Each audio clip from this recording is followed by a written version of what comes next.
ఆమ్ల వర్షాలు అనేవి పడతాయి అన్నాం.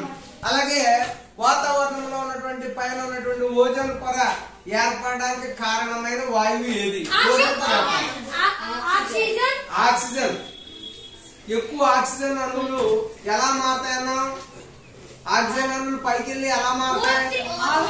ఓజోన్ గా మారుతాయి. ఎలా మారుతాయి? ఓజోన్ గా మారుతాయి. పైకి వెళ్ళిన తర్వాత ఓజోన్ గా మారుతాయి కదా, ఓజోన్. మరి సూర్యుడి నుంచి అతి నిర్ణీత కిరణాలు, పరాన్న కిరణాలు ఎక్కువ శాతం దాని యొక్క పవర్ రాకుండా పైన ఆపేసే పొర పేరు ఏంటి? Ozone layer. ఏంటిది? ఓజోన్ లేయర్ అనేది ఆపేస్తుంది అన్నమాట. ఓకే, ఆ ఓజోన్ లేయర్ ని నాశనం చేసేది కొన్ని వాయువులు ఉన్నాయి. దాని పేరేంటి? కార్బన్ డైఆక్సైడ్ కాకుండా ఇంకో చెప్పాను మనం, 3 పేర్లు చెప్పాను. సిఎఫ్సి అంటే ఏంటి?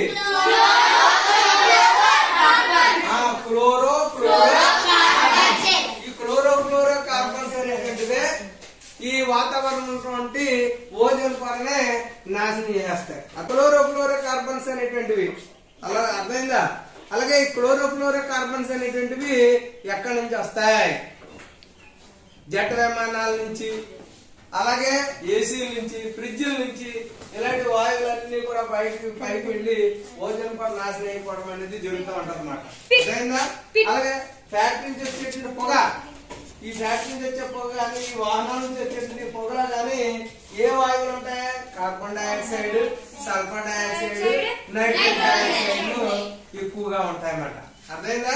మండుతున్నటువంటి పుల్ల ప్రతి ఏ వస్తువైనా సరే మండినప్పుడు, అది కాలినప్పుడు మొట్టమొదట కార్బన్ మోనాక్సైడ్ వస్తుంది. ఏమొస్తుంది? Carbon monoxide. చాలా ప్రమాదకరమైంది కార్బన్ మోనాక్సైడ్. ఇది కొంచెం ఇక్కడ వరకు కార్బన్ మోనాక్సైడ్ అంటే కొంచెం పైకి వచ్చేటప్పటికి గాలిలో ఉన్న ఆక్సిజన్ తో కలిసి కార్బన్ డైఆక్సైడ్ గా మారిపోతుంది. అర్థమైందా? కార్బన్ డైఆక్సైడ్ గా మారిపోతుంది. అప్పుడు ఈ కార్బన్ డైఆక్సైడ్ వాతావరణంలో ఉంటది అన్నమాట. మొట్టమొదటి మనిషితో ఉన్నప్పుడు వచ్చేది కార్బన్ మోనాక్సైడ్ వస్తుంది. ఆ కార్బన్ మోనాక్సైడ్ మన బాడీలోకి వెళ్తే ఆక్సిజన్ రవాణా ఆగిపోతుంది. మనకు చాలా ప్రమాదకరం. అందుకే చుట్ట కాల్చే వాళ్ళ వ్యక్తుల్లో కూడా ఎక్కువగా ప్రమాదకరం అన్నది కార్బన్ మోనాక్సైడ్ అనేది. పొగ పీల్చుకున్న వెంటనే కార్బన్ మోనాక్సైడ్ అంటది. అంటే ఒక వస్తువు కాలు వెంటనే, చుట్ట కాలు వెంటనే కార్బన్ మోనాక్సైడ్ అది కార్బన్ డైఆక్సైడ్ గా మారిపోతుంది పొగ బయటకు వచ్చినప్పుడు. తర్వాత అలాగే మన రక్త ప్రసరణ వ్యవస్థకి రక్త పోవడానికి కారణమైన వాయువులు ఏంటంటే కార్బన్ డైఆక్సైడ్ కూడా చెప్పారు, కార్బన్ డైఆక్సైడ్ నీటి ఆవిరితో కలిసి కార్బోనిక్ యాసిడ్, సల్ఫర్ డైఆక్సైడ్ గాలిలో ఉన్న నీటి ఆవిరితో కలిసి సల్ఫ్యూరిక్ యాసిడ్, అలాగే నైట్రోజన్ డైఆక్సైడ్, నైట్రిక్ ఆక్సైడ్ నీటి ఆవిరితో కలిసి నైట్రిక్ ఆమ్లం. ఉపయోగపడే పదార్థాల్లోకి విషపూరితమైన పదార్థాలు చేరితే దానిని కాలుష్యము అని అంటాం. నిత్యము మనకు అవసరమైన పదార్థాలు అంటే అవసరమైనవి ఏంటంటే నీరు, గాలి, ఆహారం, అలాగే నేల కూడా ఉపయోగం మనకి జీవించడానికి. వీటిలోకి విషపూరితమైన పదార్థాలు చేరితే దానిని కాలుష్యం, దాన్నే పొల్యూషన్ అని అంటాం. ఏమంటాము? పొల్యూషన్ అంటాం. పొల్యూషన్ లో కొన్ని రకాల పొల్యూషన్స్ చెప్పండి, ఒక్కొక్కరు కూడా చెప్పండి. కాలుష్యాల్లో రకాలు చెప్పండి. Air pollution, next water pollution, తర్వాత ఇంకా water pollution, air pollution, land pollution, okay, అలాగే sound pollution, radio activities pollution, ఇలా రకరకాల పొల్యూషన్స్ ఉన్నాయి. ఇందులో ఈ పొల్యూషన్స్ అనేవి ఎక్కువగా రావడానికి కారణాలు ఏంటి అని గమనించాలి. మనం ఫారెస్ట్ అవర్ లైఫ్ లైన్ అనేది లెసన్ చూసాం. ఉపయోగపడే పదార్థాల్లోకి విషపూరితమైన పదార్థాలు చేరితే దానిని కాలుష్యము అని అంటాం.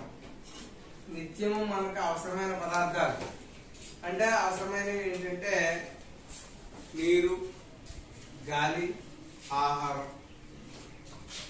అలాగే నేల, నేల కూడా ఉపయోగం మనకి జీవించడానికి. వీటిలోకి విషపూరితమైన పదార్థాలు చేరితే దానిని కాలుష్యం, దాన్నే పొల్యూషన్ అని అంటాం. ఏమంటాము? పొల్యూషన్, పొల్యూషన్ అంటాం.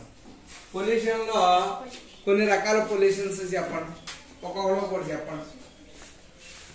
కాలుష్యాల్లో రకాలు చెప్పండి.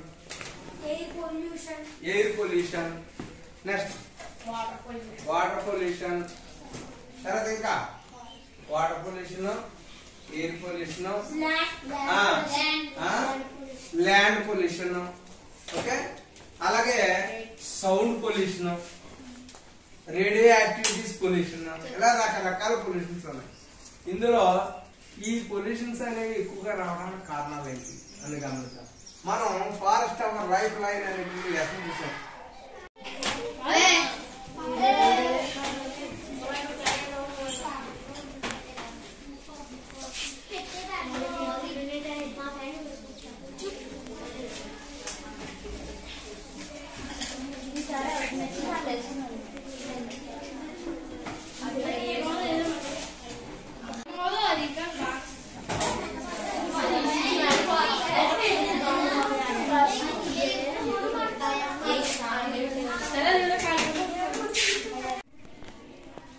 గాలిలోకి విషపూరితమైన పదార్థాలు చేరితే దానిని మనం వాయు కాలుష్యం లేదా ఎయిర్ పొల్యూషన్ అని అంటాం.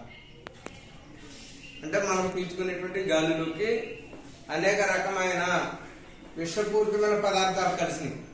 అటువంటి గాలి పీల్చితే మనకు అనేక రకాల రోగాలకి గురవుతామట. అటువంటి విషపూరితమైనటువంటి గాలిని మనం వాయు కాలుష్యం అని అంటాం.